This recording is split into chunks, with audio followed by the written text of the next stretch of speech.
खबर ये आई है कि लंबे इंतजार के बाद, खबर को बहुत गौर से सुनिए, बहुत महत्वपूर्ण खबर है बैंकिंग सेक्टर के लिए। लंबे इंतजार के बाद आईडीबीआई बैंक पर से रिजर्व बैंक ने प्रॉम्प्ट करेक्टिव एक्शन से जुड़ी बंदिशें हटा ली हैं।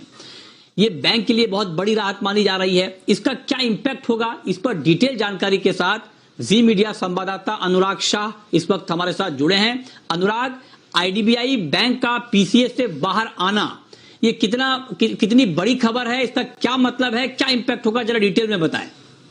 देखिए, मई 2017 से जो आईडीबीआई बैंक है प्रॉम्प्ट करेक्टिव एक्शन फ्रेमवर्क के अंदर था, और उसके बाद से ही जब एलआईसी ने 49% हिस्सेदारी खरीदी और उसके बाद से बैंक की जो रिजल्ट थे उसमें सुधार होता रहा और जो पैमाने होते हैं जिस पे जो आरबीआई मॉनिटर करता है, तो उसमें जो 3 पैमाने थे, लिवरेज रेशियो, कैपिटल रिक्वायरमेंट और नेट एनपीए, इन 3 पैमानों के ऊपर बैंक जो है खरा उतर रहा था अपने तीसरी तिमाही के नतीजों तक।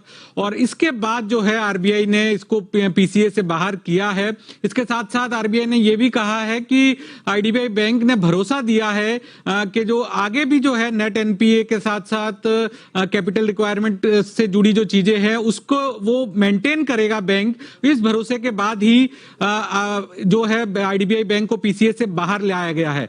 लगातार 5 महीने का हम नतीजे देखें तो नेट एनपीए जो है वो 6% से कम था, कैपिटल एडिक्वेसी रेशियो जो है लगातार 5 तिमाहियों से 11-11.5% से ज्यादा थी। तो इन तमाम चीजों को देखते हुए काफी बड़ा डेवलपमेंट है। और जिस तरह से वित्त मंत्री निर्मला सीतारमण ने ऐलान किया था बजट के अंदर कि आईडीबीआई बैंक का प्राइवेटाइजेशन किया जाएगा, तो उस कड़ी में भी हम देखें जो हिस्सा बेचना है सरकार को अपना आईडीबीआई बैंक में और एलआईसी भी अपना हिस्सा बेचेगा, तो उस कड़ी में काफी बड़ा डेवलपमेंट है। और बैंक जो अपना पूरा कारोबार नहीं कर पा रहा था, तो अब पीसीए फ्रेमवर्क से बाहर आने के बाद खुल के नया एक्सपेंशन कर पाएगा, लोन बांट पाएगा और ग्रोथ अब ने भेजा है।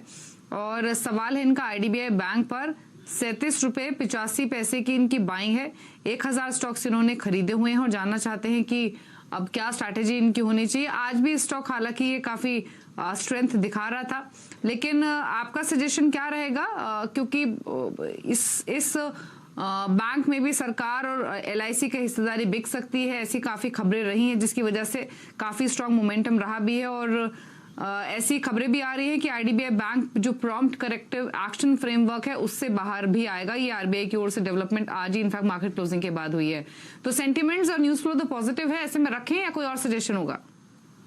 दीपाली जी बिल्कुल रखें। इनफैक्ट लास्ट वीक इसी शो में मैंने ये स्टॉक रिकमेंड किया था हमारे कॉलर को, और आज के सेशन में भी ऑलरेडी इसमें 5% की तेजी देखने को मिली। और जैसे कि अभी आपने बताया कि मार्केट आज के बाद एक पॉजिटिव न्यूज फ्लो आया है कि प्रॉम्प्ट करेक्टिव एक्शन में आरबीआई ने इसको उस लिस्ट से बाहर निकाला है 4 साल के बाद।